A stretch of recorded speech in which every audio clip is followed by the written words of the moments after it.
I wanted to do another video because I wanted to talk about oversharing. It's one thing I do, one thing I should not do, and one thing we all should not do. Don't overshare. I'm going to start journaling. I found like an app that you can download off your phone so I can just have it right on the spot to just journal away. Um, yeah, oversharing doesn't do you any good in any way. I don't know why I keep doing it. And my daughter is doing it, and she's always getting her feelings hurt, and people are taking advantage of certain. I'm like, yeah, don't walk in my footsteps. Let me learn from what not to do.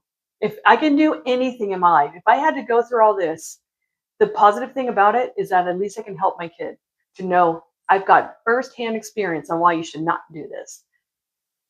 I tend to overshare. And as you saw the other video about my husband's family, he did tell me yesterday. He said, the problem is what you would do, and it's not your fault because you're just an honest person, but you would share a little too much information. And my family are buttholes. Like, I'm glad he actually acknowledged that, because for the longest time he thought I was just overly sensitive in that case. So now he gets it. Like, they are jerks. And I think it helped that I don't go to California with them, because he's seen it all on his own without me filtering it. He's just seen it blatantly in his face. Like, even because my daughter's seen it. Like, she's like, ugh, I don't like these people. But she likes grandma, so whatever. Anyway, I'm not against people having the relationship with their grandma, by the way. I never had one because both my grandmas lived back east, and one was not that very friendly. The other one only spoke Polish, and then we never saw them. So, like, I really don't have this what's it like to have a relationship with grandma thing. Anyway, he would say, like, yeah, you would just say too much. Like, you would announce what you didn't know.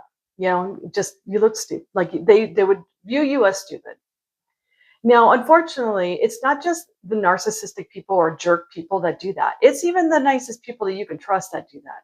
Like, for example, I told my daughter, like, don't share what you saved in the bank with your friends. Like, don't do that, because they're going to start going, oh, looks like lunch is on so and so. Oh, she's got money, she can pay for it. Like, it's just certain things that you just don't. Nobody needs to know. And so even with me, like, I always want to share exactly how I'm feeling, and it always backfires, and then I get my feelings hurt. One example that happened that I don't know why it bothers me, but it does, is my buddy's mom. We were off to take her to the airport. I went with them, and her mom wanted to ship a prepaid package to herself because she didn't have any room in her suitcase. And I was the lucky one to run into the post office and drop said package off. Now, mind you, I don't live at the post office. I don't go to the post office. I don't even know much about it because I don't have a reason to go to said post office. I buy things through Amazon and or Walmart Plus, and if I want to send somebody a gift, I do the same. So I don't ever spend time in the post office. I really don't know the ins and outs on where to go for dropping off this said prepaid package. Well, the area that it said prepaid packages here was locked. The gate latch thing, whatever, the pull down metal, whatever the hell it is, was all locked up. And I'm like, well, now where do I go to drop this off? Like, there's a huge line. There's like 2 or 3 employees behind the counter helping said big line. And I'm like, well, I'm not going to like jump the line and go, oh, excuse me, it's all about me. I need to drop off this package. But I know at the same time, my friend and her mom are sitting in the car waiting because she needs to get dropped off at the airport. It's timely. And I was like, what the hell do I do? What the hell do I do? So I'm running around. She said, oh, it's to the right. I'm like, to the right, drop off to the right. Okay, that area to the right was that metal thing that's locked up. So I'm like, what else is to the right? All I saw was P.O. boxes. I'm like, well, that's not it. So I started randomly asking people, hey, do you know where I drop off these prepaid packages? Because I don't know where to go. I obviously it's prepaid. I don't have to stand in line and pay for it and get it weighed because it's already done. I just need to drop it off somewhere, and there's no area, no said note that says drop it off here. Nobody could help me. And I was like, oh my God. So I finally called my friend. I'm like, hey, I don't know where to drop this off. And they're like, well, da-da-da-da-da. I'm like, well, no, it's all locked up. Oh, we'll just drop it off at the counter. I'm like, okay, are they going to notice it though? So then I hang up, I go to the counter, and I'm at the far end where the line is not. And I have this package, and I finally got someone's attention. I didn't want to be rude. And they're like, yeah, just throw it in that that bin over there. And so I literally just like threw it in this big bin on wheels on the other side of the counter. How would I have known that? There was no note. There was nothing to tell me that. So apparently, as I was doing all that, being completely confused, her mom was like, "What is she, sheltered? Really? Like, sorry, I don't send myself packages." It just kind of pissed me off. I'm like, that's so rude.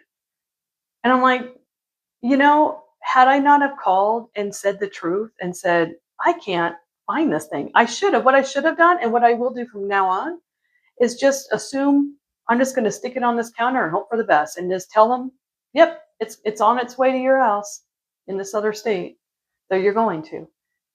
Because me having been honest and saying what I didn't know, all it got me was an insult. And so I'm like, that didn't pay off. So now I'm pissed off. I'm a little butthurt about it because it was said behind my back and it was rude. And so that's just an example of why not to overshare, because it doesn't get you anywhere good. People take advantage of it. Then they start judging you because they think if you're going to overshare your life, whose other life are you going to overshare? You're going to tell too much.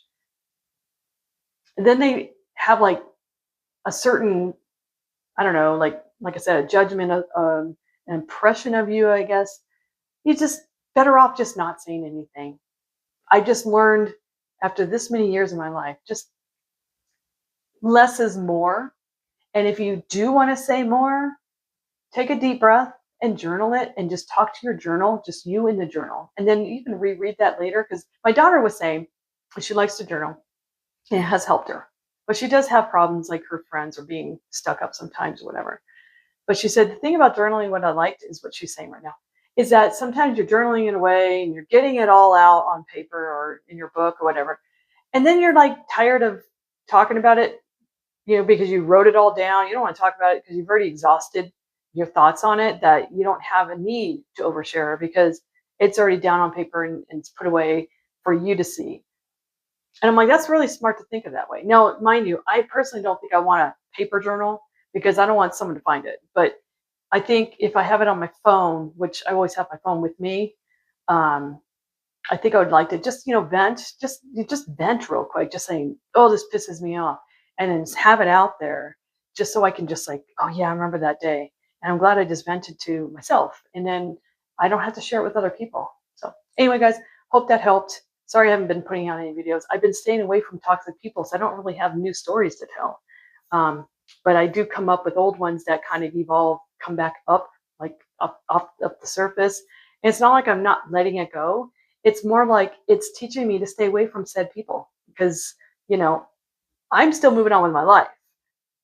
I can't say I've forgiven these people, but I definitely will say I don't forget. And so it's not like I'm going to go back and go through that all over again because I know the kind of people they are and they haven't changed. All right, guys. Well, thank you guys for watching. Don't forget to like, share, and subscribe. Bye, everybody.